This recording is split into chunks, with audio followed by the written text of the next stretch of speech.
সাইনি দিদি,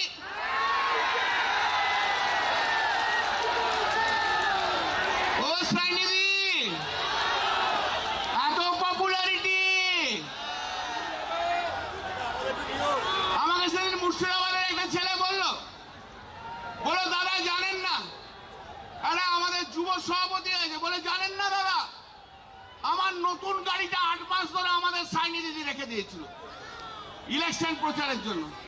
এই গদ্দারটা চেপে গাড়িটা আমার নষ্ট করে দিল।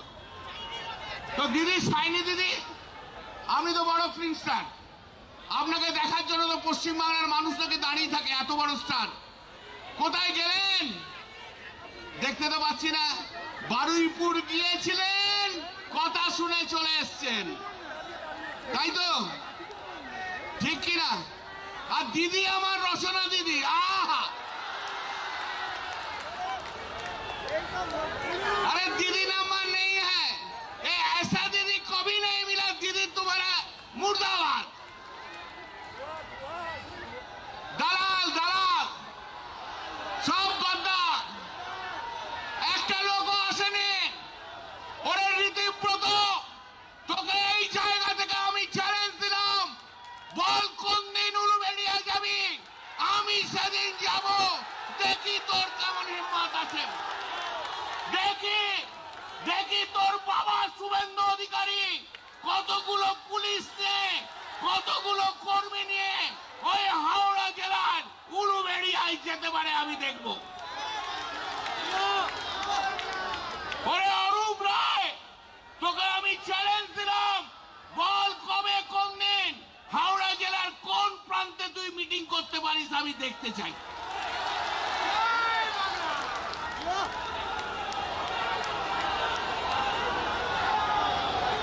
উড়ে যাবে, ঘুরে যাবে।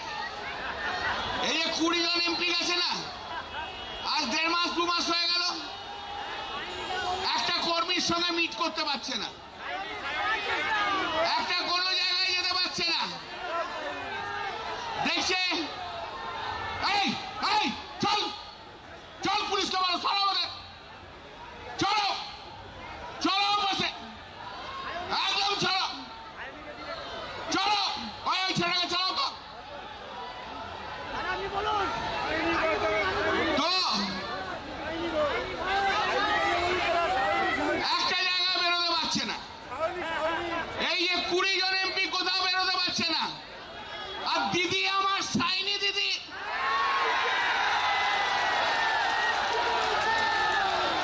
ও সাইনি দিদি, এত পপুলারিটি। আমাকে সেদিন মুর্শিদাবাদের একটা ছেলে বললো দাদা জানেন না, আরে আমাদের যুব সভাপতি আছে, বলে জানেন না দাদা, আমার নতুন গাড়িটা 8 মাস ধরে আমাদের সাইনি দিদি রেখে দিয়েছিল ইলেকশন প্রচারের জন্য। এই গদ্দারটা চেপে গাড়িটা আমার নষ্ট করে দিল। তো দিদি, সাইনি দিদি, আপনি তো বড় ফিল্ম স্টার, আপনাকে দেখার জন্য তো পশ্চিমবাংলার মানুষদেরকে দাঁড়িয়ে থাকে, এত বড় স্টার। কোথায় গেলেন দেখতে তো পাচ্ছি না। বারুইপুর গিয়েছিলেন, কথা শুনে চলে এসছেন, তাই তো? ঠিক কিনা? আর দিদি আমার রচনা দিদি, আহা, अरे दीदी नंबर नहीं है, ये ऐसा दीदी कभी नहीं मिला। दीदी तुम्हारा मुर्दाबाद। তো যাই হোক, লড়াইটা কিন্তু আমাদের বিজেপির বিরুদ্ধে লড়াই। একটু শুনুন ভাই, এই এই ছেলে, এই ওকে শোনা তো, তোকে তোকে ঠিক ভালো জায়গায় পোস্টিং করে দেবে, অভিষেক দেখে নিয়েছে তোকে, তুই দাঁড়া যা।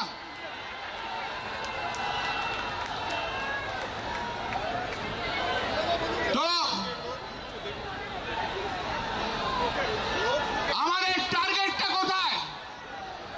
আমাদের টার্গেট ভারতীয় জনতা পার্টি, আমাদের টার্গেট মনে রাখবেন একটা কথা, শুভেন্দু অধিকারী যতবার তীর ঘোরানোর চেষ্টা করছে, আমরা তত তীর ঘুরিয়ে দিচ্ছি। আমাদের টার্গেট শুভেন্দু অধিকারীর বি টিম নয়, আমাদের টার্গেট নরেন্দ্র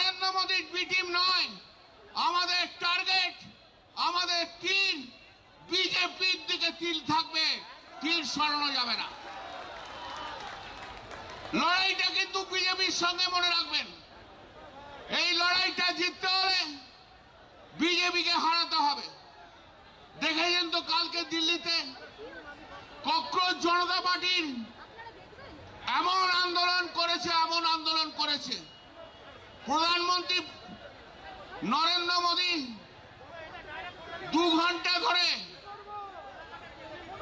পার্লামেন্টের মধ্যে আটকে ছিল। তারপর পিছন দরজা দিয়ে কোন রকমে দৌড়ে দৌড়ে চলে গেছে। প্রধানমন্ত্রীর অবস্থা বিজেপি বলেছে না আরজি কর মমতার কন্ডিশনকে এই জায়গায় নিয়ে এসছে। আমি আজ বলে দিয়ে যাচ্ছি, গতকালের ঘটনা সারা ভারতবর্ষকে নরেন্দ্র মোদীকে মাটির তলায় ঢুকিয়ে দিয়েছে, মাটির তলা থেকে আর উঠবে না। এবার যখন নির্বাচন হবে 100খানা সিটও ভারতীয় জনতা পার্টি পাবে না, লিখে রাখুন। কিন্তু আমাদের সব বাধা ঠেলে, সব অতিক্রম করে সমস্ত কর্মীদের একসঙ্গে থেকে মমতা বন্দ্যোপাধ্যায়ের ছবিকে মাথায় রেখে আগামী দিনে ইঞ্চি ইঞ্চি লড়াই এই পশ্চিম বাংলার মাটিতে করতে হবে। করবেন তো? লড়াই করবেন তো? এই লড়াই করবেন তো? লড়াই করবেন তো? শুনে রাখুন, বিজেপিতে কোনো ভদ্রলোকের জায়গা নেই, ভদ্রলোক নেই। বিজেপিতে কতগুলো গুন্ডা কাডার আছে। মমতা ব্যানার্জি জিন্দাবাদ, মমতা ব্যানার্জি জিন্দাবাদ, মমতা ব্যানার্জি জিন্দাবাদ, মমতা ব্যানার্জি জিন্দাবাদ, মমতা ব্যানার্জি জিন্দাবাদ, মমতা ব্যানার্জি জিন্দাবাদ, ममता बनर्जी जिंदाबाद। देश की नेत्री कैसी है? देश की नेत्री कैसी है? देखे देखे जा रहे शुभेंदु, देखे जा रहे शुभेंदु,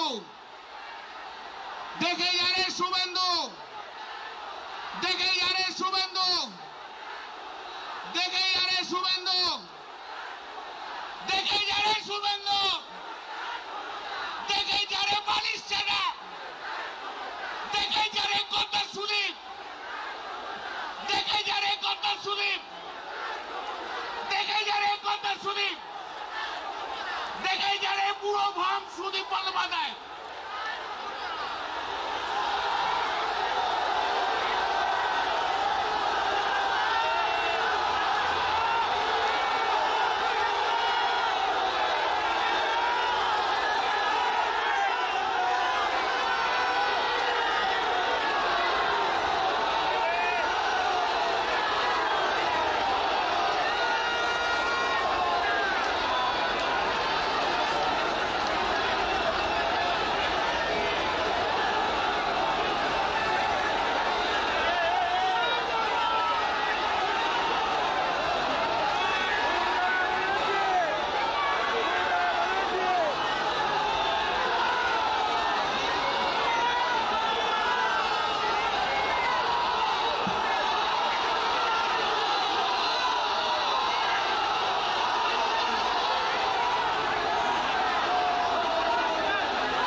একটু পরে দিদি বক্তব্য রাখবে, আমি বক্তব্যটা শেষ না